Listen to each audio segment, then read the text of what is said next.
Ooh, we're live. We're live. We're live. You're alive. I'm alive. Hey, hello out there in Facebook and YouTube and interweb world. I'm Thundercloud Repairian and he's Steve Wordsmith. Yeah, we're here at the Australian Poetry Hall of Fame in the Seahorse Medicine Cafe tonight with Wednesday Words Open Mic Poetry Night. And on our second lockdown. Our second lockdown special, yeah, we're not going to say that word again. No, we're not. No. So, yeah, join us in a cooperative video. Yes. Oh, yes. Nearly said it. Sure. It's a co-video. Yeah. Yes, here from the Australian Poetry Hall of Fame. Well, I'm going to start with a bit of double speak. Yeah, double speak. Yeah, double speak, double think. Last night, I gave Steve a copy of Animal Farm by George Orwell to read. Oh, what a book. What a book. It was interesting. Yeah. And if you haven't read it, definitely do. No, it's very, very worth reading. Very worth, like 1984. An easy read. Yeah. An easy read. Yeah, and a quick one. And all animals are created equal, except some animals are more equal than others. All right, a bit of double speak. War is peace, black is white, right is wrong, dark is light. Faces and bums have cheeks, double think is double speak. Selfishness is a kind of charity. Unity contains polarity. Death celebrated, life can grieve, repeated lies are believed. Poo is yellow, also brown, down goes up and up goes down. Perspective is the place to view one side, but you can't view two sides of a piece of rice. One-eyed is a single bias. Peace is war, white is black, every bumhole has a crack. It's the nature of reality. Unity contains polarity. Understanding is confused. New does not mean unused. Believe nothing that you've read, but verify it instead. An empty cup is full of air. A bald man can have back hair. A smile is an upside-down frown, and you can laugh or run from a clown. Prodded with a red-hot poker, a wild trump card is a joker who can play the silly fool, doesn't care about being cool.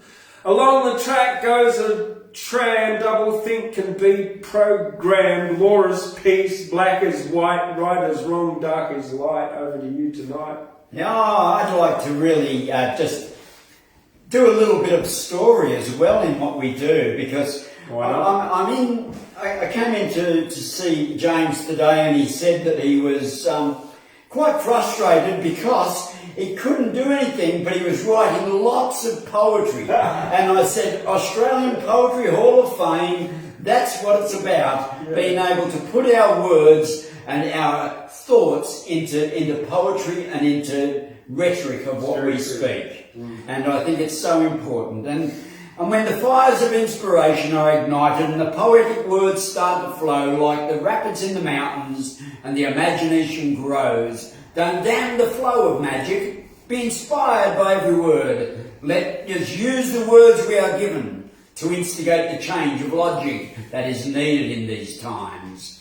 And voice the inspiration from the inner higher self and realize and know that we have got this. Be inspired by every word. Yeah, that's true, right. I think it's so important at this time that people don't write down their viewpoints a little bit and share them with each other. And the people that are finding it challenging in these times, you know, in my earlier years, in my earlier years of learning, one of the main areas of learning was human behaviour, mob behaviour and social sciences. I was asked by my instructor, a guide and a lecturer, a very wise man called Stuart Adam, to do a study on the word perception. And perception's an interesting word on what made people think in certain manners. And I thought that what sort of assignment is that? After deep research and much reading and understanding came that is so important. Perception that all perceive in a different ways. This was my graduation many years ago, though out of my many years of working experience with people of all races and religions and cultures, I have grown a big appreciation of the science of humanity. and the science of behaviour, something that has been totally disregarded in the forced mandate of the reaction that has been implemented in response to Australians today to lock its society in fear of catching a particular case of virus. When I was asked as senior worker in disability in Central Queensland for my input in the NDIS, my vote was yes to give funds into the hands of the individual. One of the main factors considered was the need for community access and the definite need for social interaction. In this time when society is locked down and the breakdown of people need for community access will cause trauma, resulting in much domestic situations, increase in all sorts of depressions and anxiety. And I think when you close down, people will cause them to be unwell. By stopping the society not to be able to gather together causes people's emotional state to be affected and the vibration low. Keep our vibration high in these times because it's a challenging time, but let's keep a light humour and keep our hearts right because that's so important, James. Yeah. We've got to laugh. We've got to have a laugh. And let's keep laughing about it. Look, that's what tonight is about connection. Yes, for sure. He connected with you out there. Yeah, and I want to acknowledge that we have an international audience too, James. You know, we've had calls from Africa, we've had calls from Sweden, we've had calls from all over the world, in America and different things, and we would like to acknowledge that we have an international audience, not only an Australian audience, but an international audience. Yeah. And hello to everybody out there. And, well, look, you, with your rainbow jumper on, I'm going to take this opportunity to acknowledge the first people of this continent of Australia, the Indigenous, the native Australians, and acknowledge the land on which we are now sitting and coming to you from Band by Land and whatever land of Indigenous people that you're on, and acknowledge the elders past, present and emerging. Yes. And this one comes from a book called The Gindi Warbacks, edited by Brian Elliott. Now, the Gindi Warbacks were a group of poets from the 1940s, 1950s and 1960s who focused a lot on Aboriginal kind of culture and Aboriginal topics in Australia. But with this one I've taken a poem from, I'm going to read a poem called Carpet Snake. Where is it? Ballad of the Totems. And it's about a carpet snake. And it's from Kath Walker, or formerly known as Kath Walker, who became known as Oodgeroo Nunuccal. Now, I've got a little bit of a story about the Nunuccal clan, which is on Minjerribah, which was formerly known as Stradbroke Island up there off North Queensland. Now, that's where I met you, Steve. Yeah, and I'd like to say hello to Josh Walker, who's a friend of ours at Hey, Josh. Stradbroke too. And all the Walkers. Uncle Lewis and all the mob up there in Bundjalung, all around Australia, all the different people that'll be joining us. I met Steve on Stradbroke Island, Minjerribah, and that's really where I started writing this poetry. There's a friend there came up to me, and I'd been writing a little bit of poetry, but Deborah Cole out there, hey Deb, left this book in my bus, and it was, "This is the sign you're looking for," or something like that. Or, is it me you're looking for? And I had a picture of Lionel Richie. Well, it was supposed to be for taking people's names and getting their number, but I needed to write one day, and I started writing in this book. So that's going back 5 years now. I've been writing a little bit of poetry before that, but Now you're prolific, man. Well, I can't stop. It's like diarrhea, But that's all right. I reckon over 300,000 words in the last 6 years. There you go.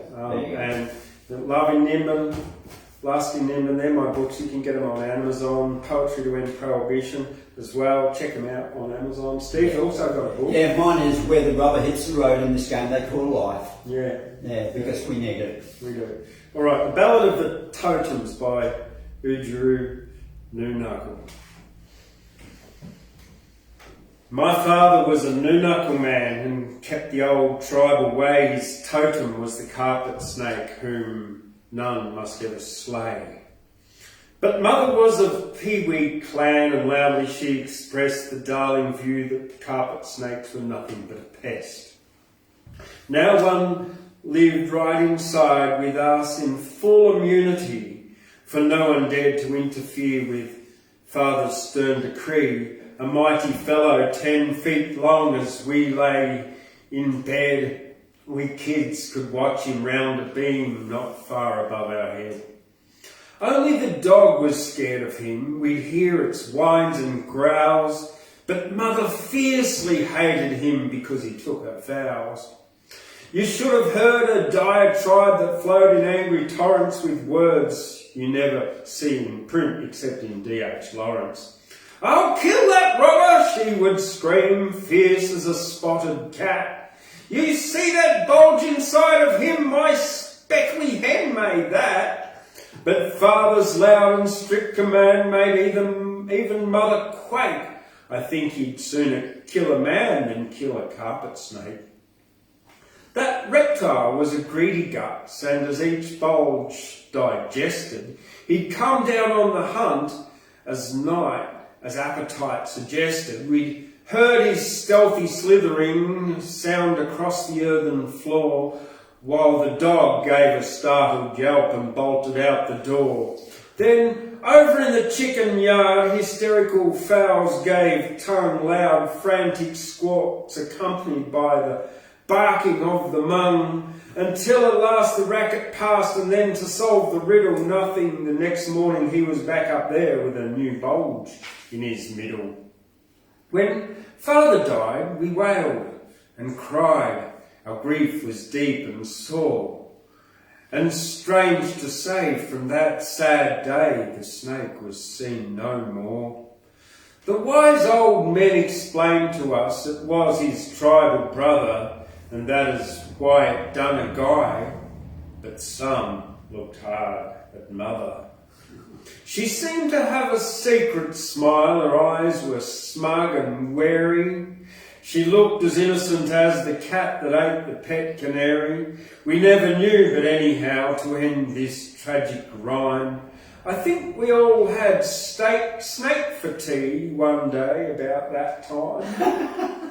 There you go. Yeah, Oodgeroo Nunuccal. Yeah, one of the walkers. And on that time when we met in Stradbroke Island, James, there was a group of Indigenous there, did the opening and such, and I think it was Josh Walker that did the call at that time and the talk over, and which is very important in the acknowledgement of the traditional owners of this land. Yeah. And I heard him do a story, and I thought, wow, that's really interesting, because that story was very much like this story that I have in my book. And I said to him later on when we were chatting, I said, Josh, you know, that story that you told, I got this story in my book from your grandfather 40 years ago. Mm. And it's called, I've called it a legend. When you're on the shores of Byron and you're looking out to sea, where the savage waves are breaking and the tides are boiling free, there's a feeling here around you that somewhere in the past, a mother and a kinfolk came ashore. And the ruins of their vessels may be seen in the outcrops and the rocks, and the remnants have been scattered far afield. But the survivors of this story play a major role in the legend known as Dreamtime, that for centuries have been told by the elders of the mountain tribes in their corroborees and dance, and their cultural exchanges that become obvious by chance. Yes, the mother of this legend and her 3 fighting warrior sons form the basis of the tales that are told about our land, how they endured the many elements and built their separate tribes who prospered in the plentiful that the Mother Earth supplied. Lovely. Yeah. Just going to turn this line. And I'd just like to, I will carry on with another one poem, and it's something that we need at this time, and that is the spirit of Australia. There is magic in the mountains with the Aussie sounds around us as we travel through the universe, and we thrive here in nature as Mother Earth supplies. When the waters of the mountain springs and the sounds of birds as they sing, and the gentle breeze just whispering a lovely lullaby. When the fire burns around us and the forests are ablaze, and the smoke is so thick and you can't see through the haze, and the anguish of the hurt and the loss of the affected in its path, through many trials and hardships, throughout this southern land, as the devastation spreads and the virus comes to bear. There is a time of gathering while the crew are slowly mustering and the instruments are tuned up to make that special vibe. Yes, the magnetism is magic, not bound by the illusion and the outside world's confusion as we open up our eyes. Yes, we open up our real eyes and we realise the real eyes to the truth that has been found.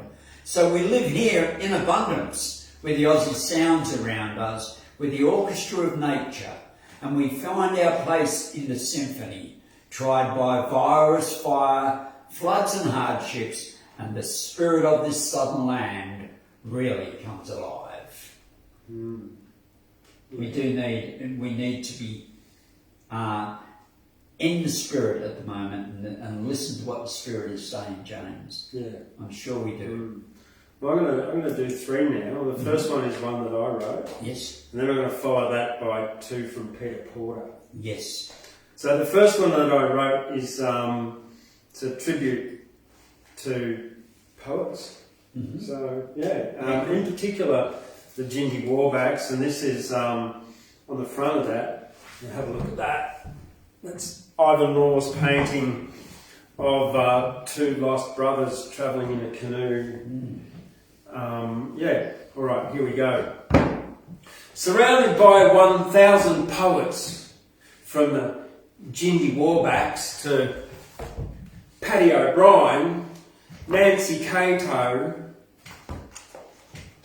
Rosemary Dobson, Irene Goff, Oodgeroo Nunuccal, formerly known as Kath Walker, Talabitha, Nalinyeri, and just among friends, we are going.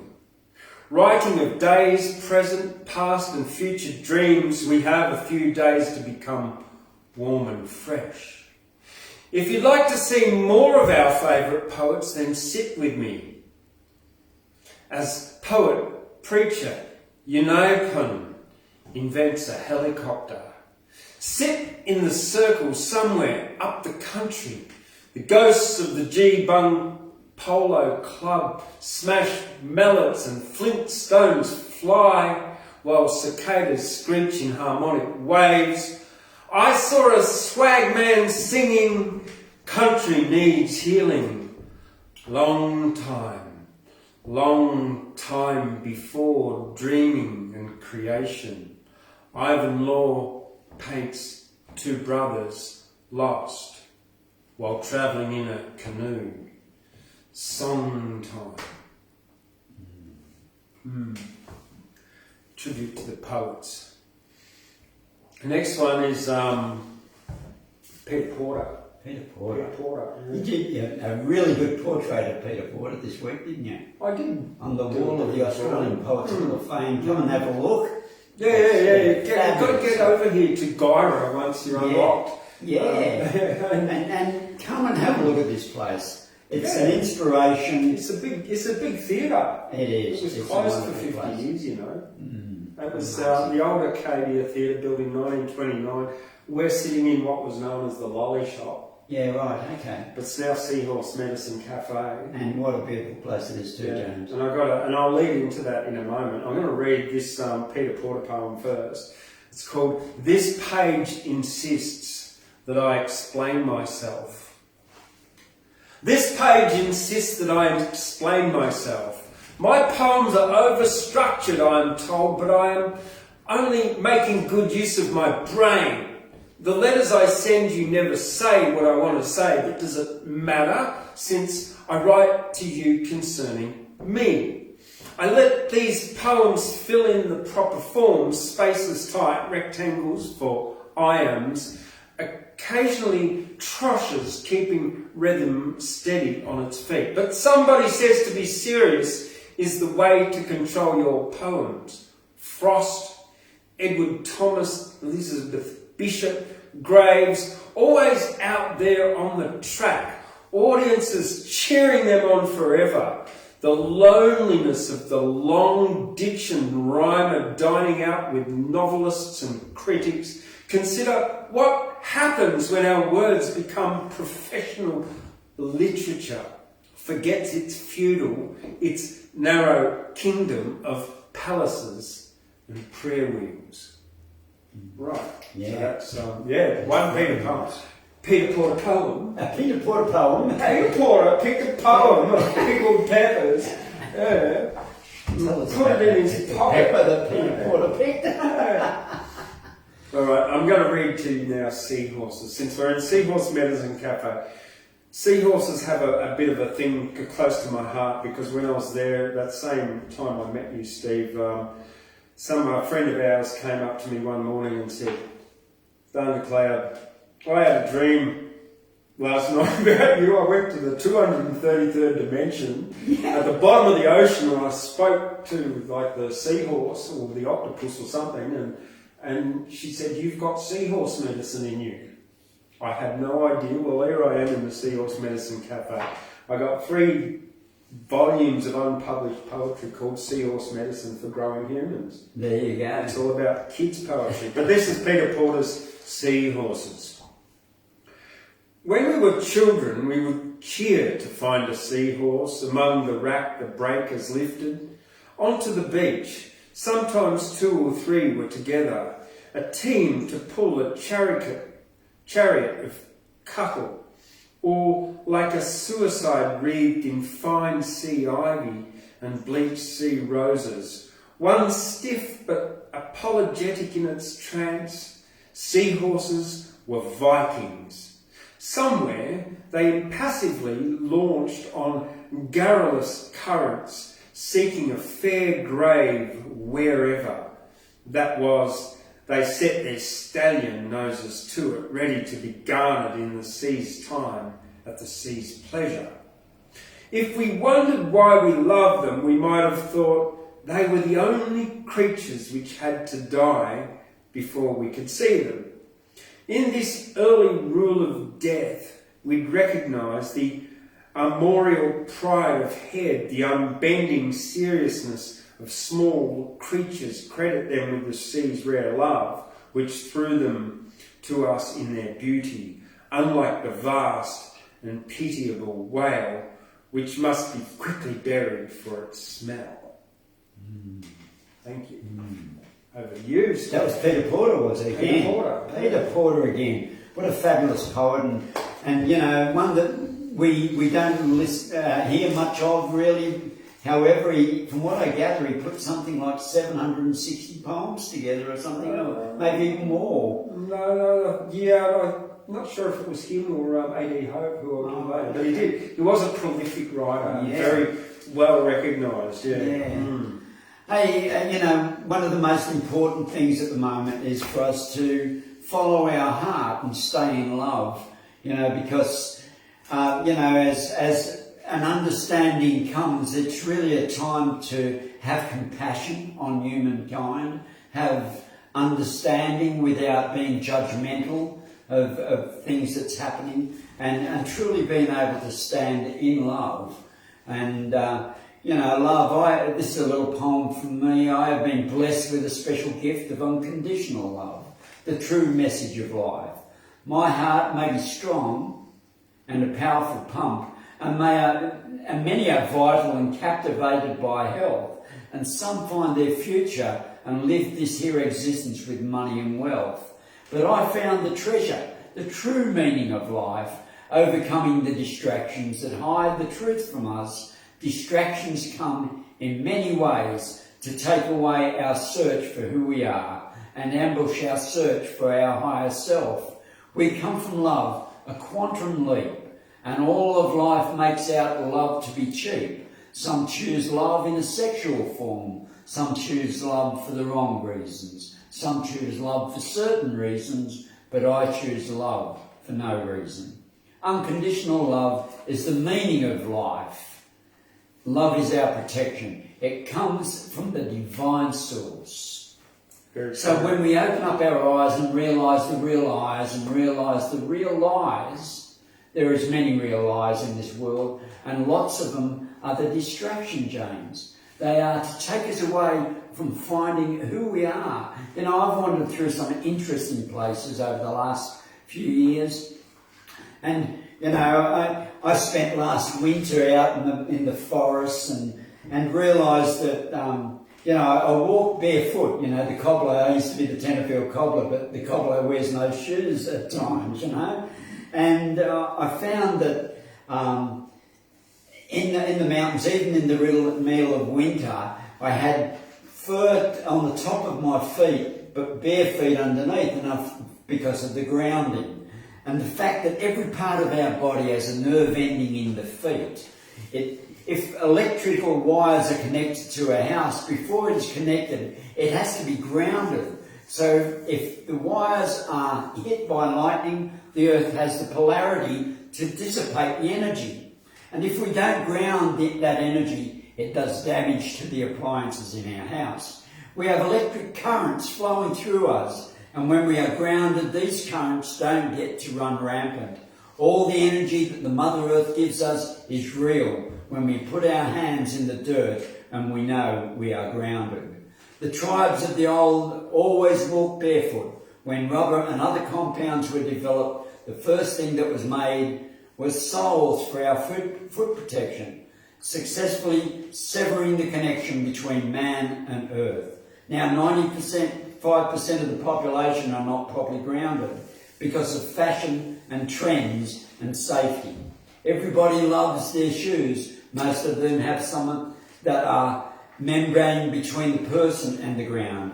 The fact that we do have nerve endings in every part of our body, when we walk barefoot, the energy given to us by Mother Earth and reaches every part of us is connected. Yeah. You know, it's so interesting that when we walk barefoot, and we went for a walk around Mother Duck's Lagoon the other day, James, and when we got to a place that it was good to be able to walk, we took off our shoes and walked barefoot, and what a difference. Yeah, feel the grass. Yeah, you could feel it. You could feel the difference. Totally, yeah. Yeah, back to you, James. All right, well, since we're on the topic of love, this is from my first book, Love in Nimbin. Oh. Yeah, Lust in Nimbin's my other one. You can get them on Amazon if you just Google or go to DuckDuckGo, which is a much safer browser, safer search engine. DuckDuckGo, DuckDuckGo, DuckDuckGo. You know, there's an old saying, isn't there? You know, if it quacks like a duck and it shits like a duck, it's probably a duck. No, especially if its shit tastes like duck shit. Yeah, that's right. It's a duck. Yeah, DuckDuckGo. You know, so I DuckDuckGo to DuckDuckGo, my book, Love in Nimbin, at Amazon. Or go to Amazon and search for it. You'll find it there. You can get it as an ebook or a hard copy. But this is called Kenny the Television Evangelist. Woo! Sounds like a good fella. Well, I turned on the morning TV and I started to stare. The television evangelist was standing there. He stood in the front of a crowd of many. The television evangelist's name was Kenny. Kenny yelled out, "You'll be in trouble and strife if you don't believe in love. You won't have eternal life." I looked at Kenny and I started to think, what does this man mean in the suit that's pastel pink? Believe or beloved, be evil in your life. I think he means be love inside of your life. Be love in your life and your life will be well. Be evil, you make your life live in hell. Well, I listened to Kenny and I started to think. No, yeah. Shit. I thought, I listened to Kenny and I listened quite well. He said, if you don't be love, your life will be hell. I thought once again about what Kenny said, and it made so much sense inside of my head. Why be unhappy and angry and mad when you can be joyful, ecstatic, happy and glad, and loving and caring and awesome and kind? Believe, beloved, said Kenny in his lines. If you be love, you'll have eternal life, just like Jesus did and just like my wife, because she believes in love and she believes in life, said Kenny, and that's the belief of my wife. Well, I listened to Kenny there in his pink suit with his brill cream hair. He looked quite a hoot in front of many people evangelising. He was making sense to me. It was making me smiling. Because Kenny made sense in his brill cream hair and his pastel pink suit as he stood up there in front of the church of thousands of people in the Church of Love with that big steeple. I'm not saying that you have to be Catholic, Christian or Jew or even a Muslim or a Buddhist Hindu. Just all you need to do is be love and believe that being love is so nice and make your life heaven just like Kenny's wife. I reckon that's true. Yeah. Love is so important. And so many times we categorise and put into different places and all that, and it is a time that we have to be compassionate and not judge people for their views, because it's choice. Yeah. It's choice. We're all different. We're all on a different learning pathway. Yeah. You know, it is my human right to stay safe and well. It's a choice I make. I choose to live in an organic manner, not being mutated in a manner influenced by man-made interjections. It is my choice not to be part of the world's vaccination experiment. I'm confident that the immunity that it was given to me by the divine is truly adequate and will protect me. I shouldn't be made to interrupt my body's breathing by being forced to wear something over my face. This is an unnatural thing. And I'm a natural person. Yes, people who choose that way should be allowed to do so their choice. More and more we understand that by keeping our vibration at a high level, by music and dance, and keeping our body well in what we put into our dietary requirements and the exercise and the meditations that we undertake, is our choice. And it is vital for our spiritual, emotional and physical well-being. All I ask is not to be manipulated and blackmailed into any source. They have their own rights to choose. I don't force my opinion on society. I do speak. People make their own choice, whether they listen to the words of wisdom that are given to me by the Spirit. On the same token, I would ask that my rights are respected. I respect that. You wrote a fabulous book, poem not long ago, called Respect. Oh, that's true. And it is one of the universal things that we need at this time and at many times, is respect. Yeah. Respect people's choices, whether they choose to be vaccinated or remain unvaccinated. Exactly. It's our choice, James, you know? And we have to be able, that's the one human right that we've been walking in, and all we choose. And as poets, we sometimes speak and have the ability to speak our truths and things like that. And it's got to be our choice. It's our human right to be able to speak the words that we have. Yeah. Well, look, this week I've been a virtue signalling twit. Have you? Yeah. Twit. Yeah, virtue signalling twit, putting a thing around my Facebook profile saying, proudly unvaccinated. Yeah, right. So I wrote this about myself. Yeah, the virtue signalling twit. Today I did a poo. I also did a wee. What you do is up to you, and what I do is up to me. You could wear a hat or eat a lot of junk. I won't eat what makes me fat. You're free to be a punk. Steampunk. Today I did a fart. I also did a sneeze. I did a little bit of art. I sat out in the morning breeze. Today I scratched a nut, and I also washed my bum. This morning I had a shower and I washed my hands and my thumb. I did a lot of research. I ate a bowl of fruit, a virtue signalling from a perch. I gave my horn a toot, questioned a consensus and had a cup of Milo. A little bit less senses, a little bit more I know. When I did a poo, I also did a fart. Virtue signals are like spew made into vomiter. Oh, there you go. That's your choice, man. Yeah, that's right. Freedom of choice, you know. See, I'm eccentric. You know that I'm eccentric.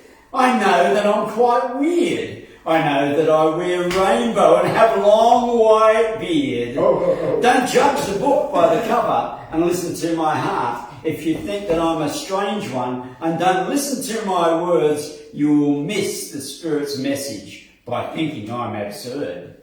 So listen to my heart, don't be put off by my ways, even if you have to close your eyes.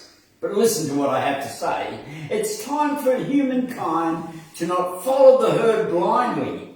Question every word the mainstream news is lying. The popular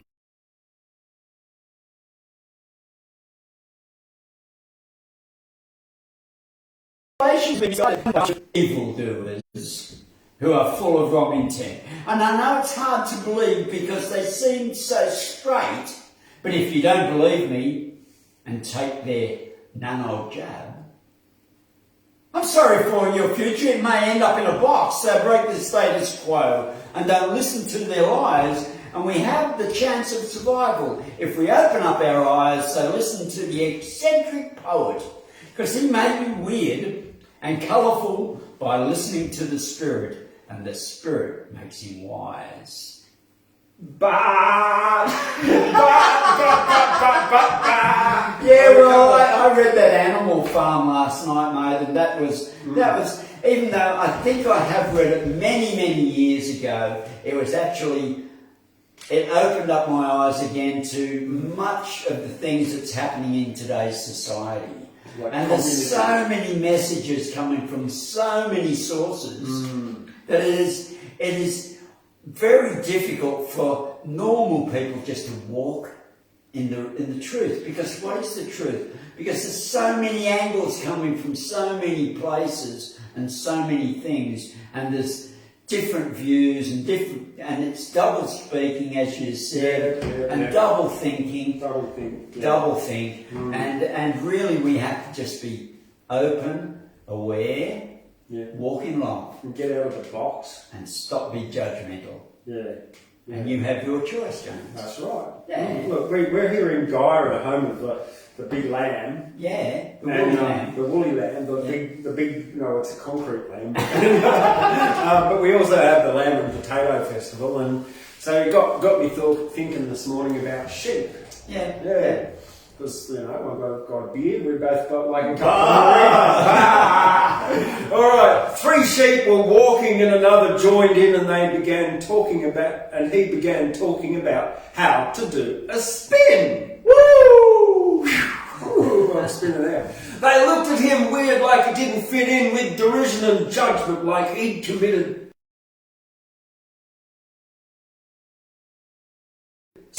spin, though you don't believe that a spinning sheep is something that I can achieve. Then he started spinning and they couldn't disbelieve. 3 sheep stood mute and had to reprieve.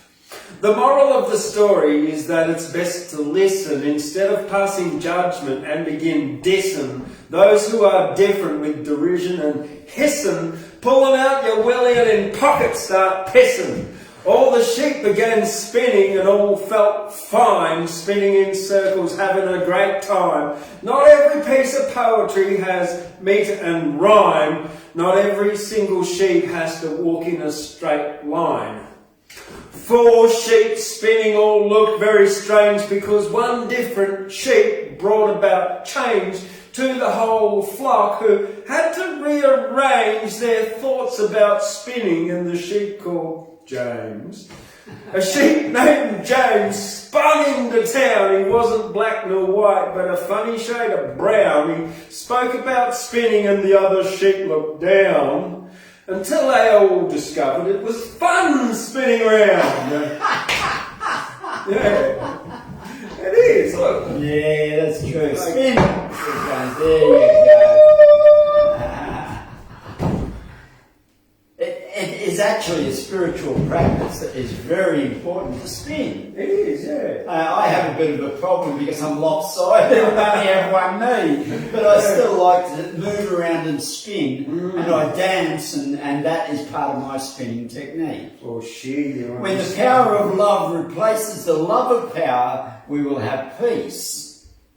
And it's really interesting, me being a wordsmith, and you being a wordsmith too, James, we have these long words and we put them all together, and you know that, and some people feel a bit probably intimidated because they don't have the words to put together in them. It's really a word, and that word says no. Oh, that word, okay. It's not really difficult. It goes with the flow, right? Say no to the whatever, okay, because I'm not allowed to say the word, right? It's quite easy, you know. Don't be deceived by the bullshit and fear, and don't be a yes man. Don't be a yes man, because when it comes to that thing, mark of the beast is what it's referred to, you know. Gates has designed. It's all a scam to take out our freedom, and it's all part of the plan. So don't need a lot of words to say no. Yeah.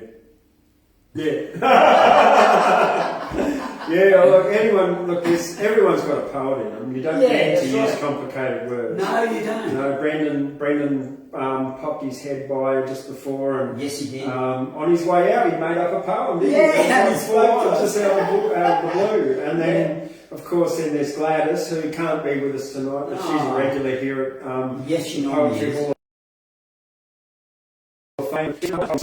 She's met me, and she's like in her 70s, 77. So yeah, well, poetry only happens when thoughts are written down. That's what it is, isn't it? That is what poetry is thoughts being written down. Yeah, and we all have thoughts. I find it very like what do you call it? Is it cathartic? It's good for your mental health. It is. Instead of getting going over and over and over and over, you just get out and you just start writing. Well, once you've written that down, then you can your mind can go to another place. Moves on, yeah, exactly, yeah. You know, if we stick in that one mind frame all the time, we just go and we don't vary into other places. Yeah, get a book and a pen and just write some shit down. Yeah. This one's about the cure for fear. See.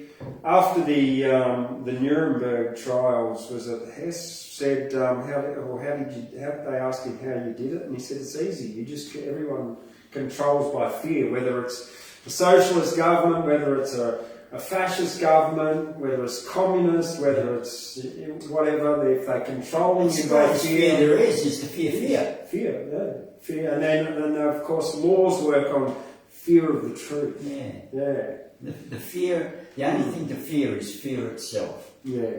So the cure is love. But here we go. This is fear stops people doing a lot of things. Fear of truth, change, or being labelled dim. Fear is how the government works with providing fright and constant jerks. Fear fills the mainstream media with fear porn that they feed you. Fear leads to hate and separation. Fear disables and causes frustration. But there's a solution which is above fear, and this solution is love. Love cures fear and brings us together in loving compassion for forever. Love cures fear and brings us peace as sure as the sun rises in the east. Love accepts all in gratitude, shines a light with a positive attitude. Love lifts us all up into the sky. Love gives us wings and helps us to fly. A friendly smile, a touch, a kiss. Love conquers fear and brings us bliss. A state of fear is called survival. In a state of love we can all have thrival. So have no fear and do not cry. A loving heart opens your third eye. In a state of love, our fear ends. In love, we can all become good friends. To find out more, you can have a look. Go to Amazon and buy my book. Love in Nimbin was written for you. Not in fear, but with love that's true. And that's finished. But on that note, yeah. When I write, one of my big, my secret is to think with heart. Yes. I don't think with up here. I think with heart, and I let it opens up my third eye and it lets the download of that loving information. So, it's always written in that kind of space of love and compassion, but it's more channeled than given by me, James. It comes from Thundercloud. That's it. My higher self. That's it. Yeah. And I think that's one of the most important things in these times, James, that we do get out of our mind at times. You know, even in meditation, you know, people say to me, "Hey, Smithy, you're out of your mind." And I said, that's exactly where I want to be. Yeah. Right? I want to be in my heart. And it is a scientifically discovered thing that there's more actual thoughts coming from your heart than from your mind. Well, your heart is surrounded by neurons. Yeah. So it's a thinking being. Yeah. And you know, when we truly get into the spirit and we're listening for our higher self and listening for what is coming to us, that is where poetry is inspired. True, right. and where it runs. And True. it is so important that we follow our hearts in these times, because if we get too far into our thinking all the time, we forget about our heart.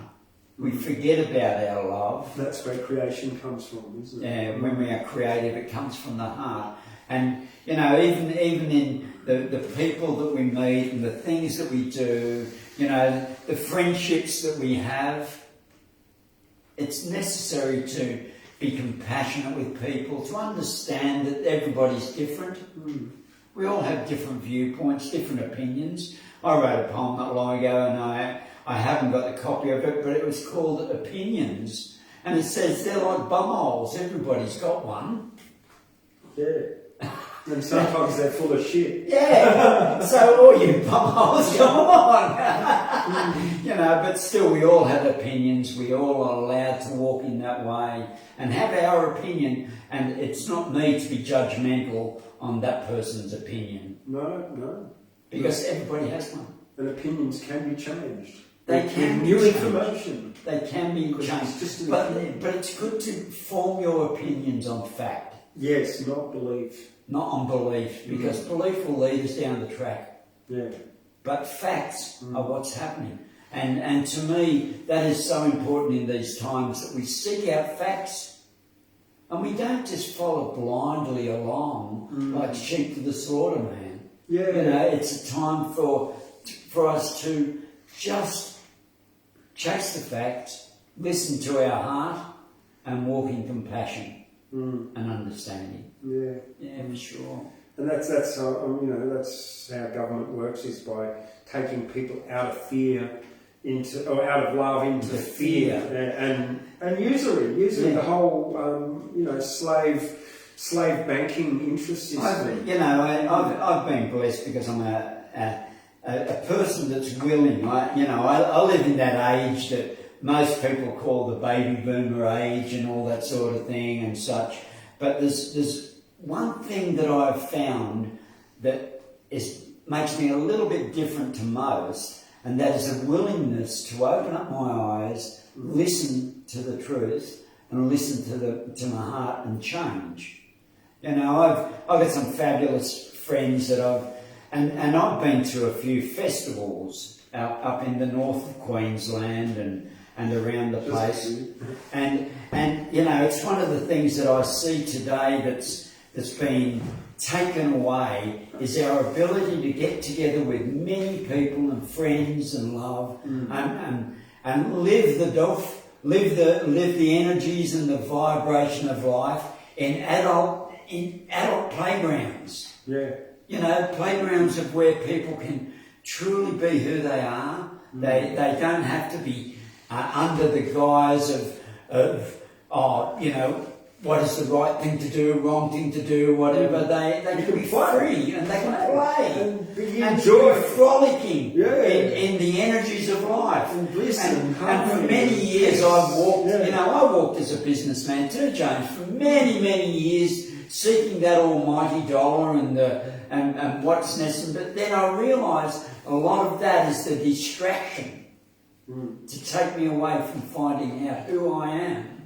And, that if I've got a gift to give in this world, that is a gift I would like to pass on to the people of my generation, and all generations, though, is to be willing to see the truth, listen to the facts, follow it with your heart, and don't be bound in your beliefs, because beliefs will take you I off think track. that's one of the reasons I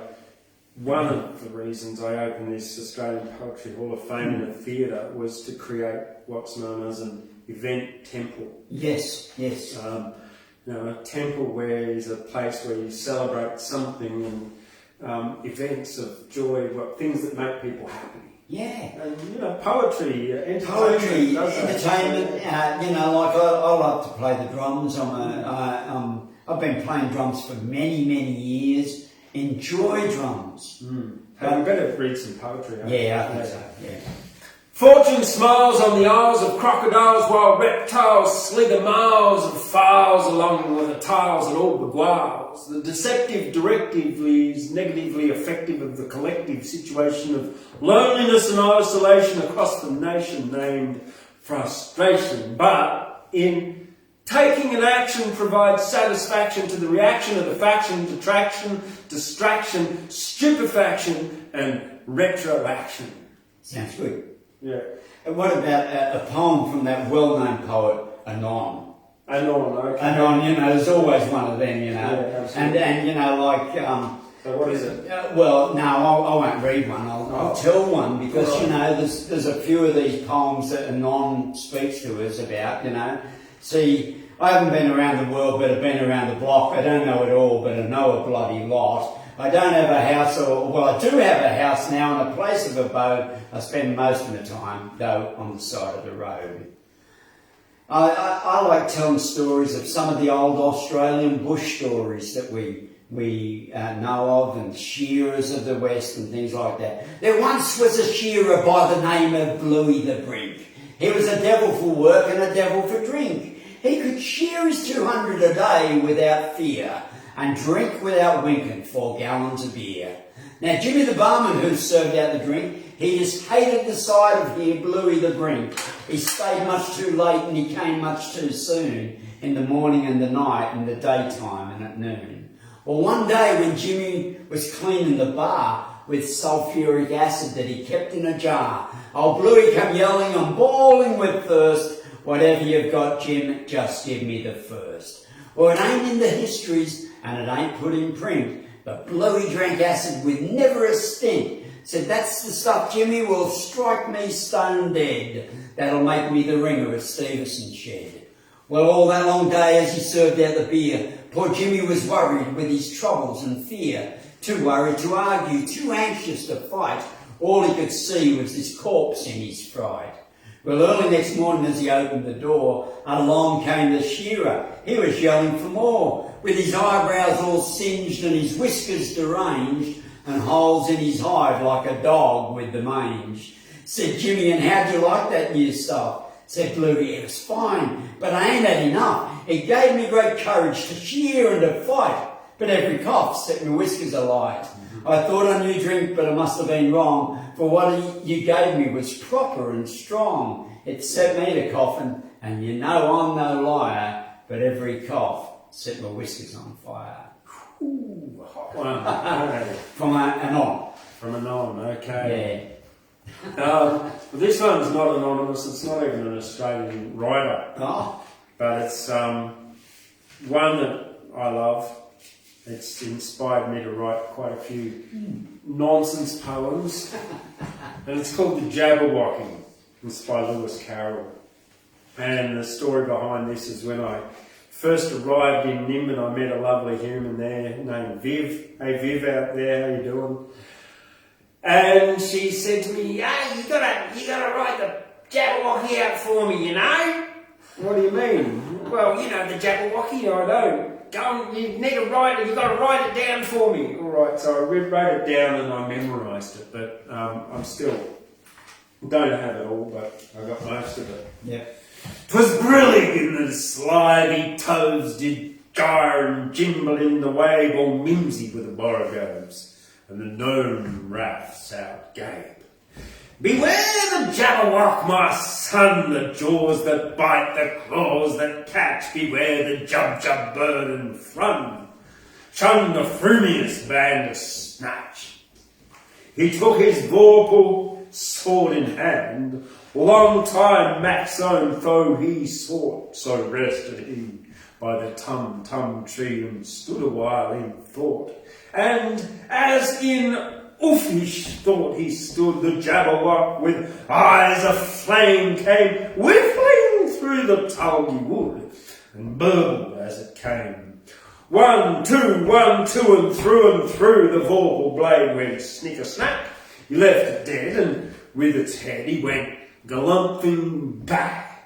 And hast thou slain the Jabberwock, come to my arms, my beamish boy. O fabulous day, Nunuccal, he chortled with his joy.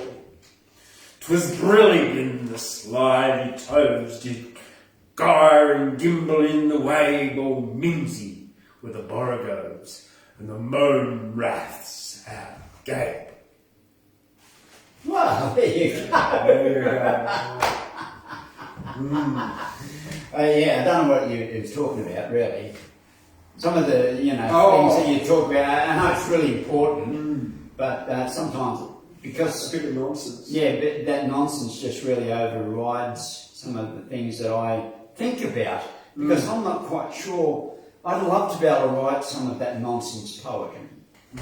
I enjoy the nonsense poetry, but it's not everybody that writes that sort of stuff, James. You have a unique gift in that, in writing that, some of the poetry you do. I've heard some poems here, I'm sure you've got one for us, another one for us, talking about things that, you were in that, the Waltz and Matilda down in Orange. Oh, the Banjo Patterson, yeah. And the thing that you presented there was just amazing. Yeah, I have done some good ones there. What was I got third with the Our Darling Is Dying. Yeah. And then the other one was the koala. Happy Harry, yeah. And the one I've got for next year in the is the one about the man who falls headfirst down the dunny. Yeah, that's a good poem. I like that. I like that. Yeah. I'm Steve Wordsmith, and I'm from. I was over the West Coast not too long ago, and I was there to meet some Western characters and to see them and not boast. I'm finding all these Western towns so very nice to see. Fremantle, a lovely place where the sun sets on the sea. I love the Maritime Museum where the pirates came ashore, and the markets, the Fremantle jailhouse, feeling all the space. Yes, I'm walking in the magic and the beauty all around, living life to the fullest, and beauty's nature's sound. I stand in the place of the romantic poet, where magic and alchemy are a natural thing, where the creatures of the universe, the creator of the universe has such a kaleidoscope of magnificence, available to us all if we open up our eyes to the truths that don't be blinded by religions and lies of things that have been taught and have been tried. There's much more than what we see, so open up your real eyes and realise your real eyes, and open up your real eyes and see the real lies of life. Because there's many going. There's many. All right, here we go. There's something else I wrote this week, 4 days ago. Walking barefoot without wall, pieces here forevermore. Rain wets my face, filled lagoons, human silence invaded by frog songs. Turtles sleep at night, swans with head in wings sleep. Ducks float silently, shedding drops. The frog choir continues. But the other silence is deafening. No trucks, thunder. No cars, rumble. Waxing crescent moon setting peaks between rain clouds. The croaking frogs keep singing, but warmongers still profit from conflict while frogs harmonise. They fade away. Profits from war and warmongers fade away. Yes. And the seed of thought.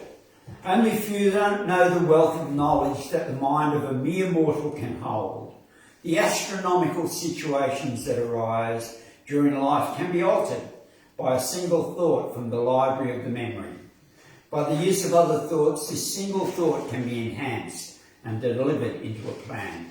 This plan can turn the negative situation into the positive.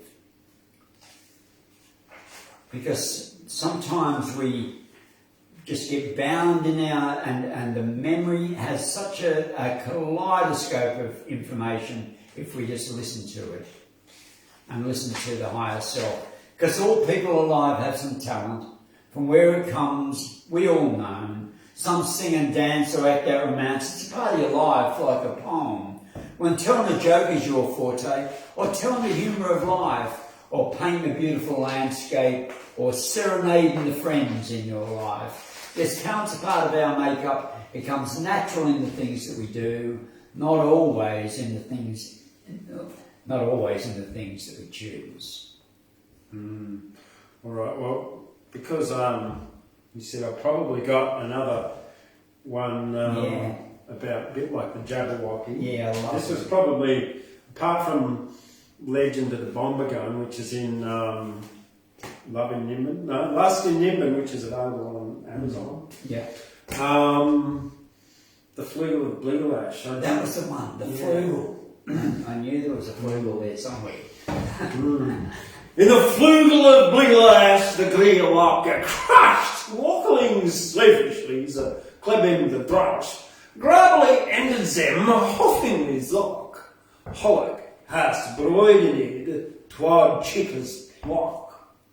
Twad chicka can sport ze pluck out their Christus, ze brushed klept, whilst dressed up in flisters, but Greelock noticed, and Klebin ze pluck. Avec the broidered, swiftly broidered hawk. Christus bushed the cacophone of whiff, cack and quack, while Greelock the dock niffered and shut the cacophone up. Swiftly walked with them triffingly, hustock, as the Flugel of Bligelash wanked, reglith mock.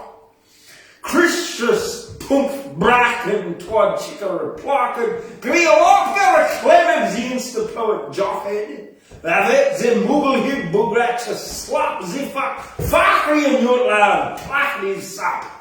Christus has clopped the hecting and brushing, summoning, hollack and Greelock the sliffishly, hoosting, tall-ended sliffishly, triffingly hastock, doch niffed, nemronively, lag fartil flock. Pluck, 'twas ended from grably and strongly through, days of dark overgone, all briskly through, in the Flugel of Bligelash, the Greelock crushed, waggling stiffishly, the Klebin the Drotch, growling ended them, laughingly zock, Hollikas, bloidered, twad chickas pluck. Well, on that tone, I'm here in the land of the wizard with colours of grey, pink and blue, wonderful hats, magical canes and the fabulous high-heeled shoes. Yes, this is the land that I dream in a dimension that's not always true. I'll give you a beat on my red flashy drums and I will make all unreality true. Who gives a damn if I'm twisted? And who cares the less if I'm bent? Because some people love me the way that I am, because this is the man that is true. Yes, I live in the world of the party, of limerick verse and of plays, making the best of every time with all of my friends in my haze. Yeah, lovely. Very lovely. I'm going to finish tonight on a poem here by a local Guyra poet. Ooh, yeah. Ooh. His name is David Bearup. He moved up here from Sydney to Guyra in 1967. He ran the local news agency for many years and then retired, but he still wanders around with his little dog Bessie every day. This is from his book, Keepin' Dry, Ain't It? It's called A Sign of Rain. Oh. Keepin' dry, ain't it? Is the current g'daying of the scrub. There's nowhere where weather is more discussed than at the local pub. If you're feeling like a session just busting for a cup, the mob will stay till stumps if you say me springs are open and up. You'll score the first glib talker who's quicker than the rest. I think I must agree the ants are building nests. Another gulps his beer down, anxious to give his views. I reckon it's coming next week. I've seen 6 black cockatoos. Someone else orders up before getting into groove. I think you blokes are dead right. The snakes are on the move. An aged shearer heads for the loo, saying as he goes, 40 days and 40 nights I've got gout in all me toes. An Irish lad on Guinness, not wishing to be outdone, says he was up at sunrise, he had seen a reddish sun. He quotes the shepherd's warning till drowned out by some buffoon, reading from the girly calendar the next changing of the moon. The only silent drinker who hasn't said one word is a quiet Koori farmhand digesting all he's heard. Come on, Jack. What's the signs after 40,000 years? Give us the dinkum info and I'll stand around the beers. Order up, says Jack, his eyes are twinkling brown. I want this kept a secret, not bandied round the town. The surest sign you'll ever see of really dampish weather is a magpie in a tree with water on every feather. There you go, Jones. Yeah. And that is true, eh? Very true. That's the fact, you know. If you see him wet, you know it's raining. Yes, true. You know Right. it's Yeah. raining. Hey, we're just about finished here tonight. Well, thank you, everybody, and I'd just like to say good night to everybody out there in Facebook, YouTube, whatever we get onto, because if you like what we do, please share it around. Do you remember the 2 Ronnies? The 2 Ronnies, yeah, I do. That's good night from me. And good night from you. From him, yeah. From him, yes, that's right. Yeah. Hey, yes, that's good night. Hey, yeah, look, give it a thumbs up on Facebook, share it around so other people can enjoy the entertainment. And the humour. If you're watching on YouTube, click on subscribe button underneath there and also give it a thumbs up. And you'll find the links to my books. I don't know about your book. Is that available online? Yes, it is on ebooks as such, and Okay, where the rubber hits the road in this game they call life, it is available on ebooks and through Amazon and through all the major. It's available in 2,500 bookshops around the world. Wow. So where the rubber hits the road in this game they call life by Steve Wordsmith.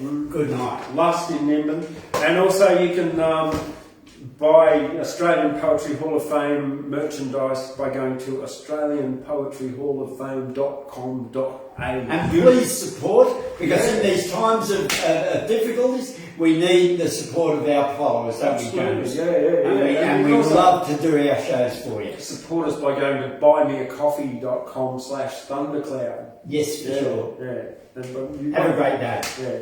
See you later. One last. Stay safe. Yeah.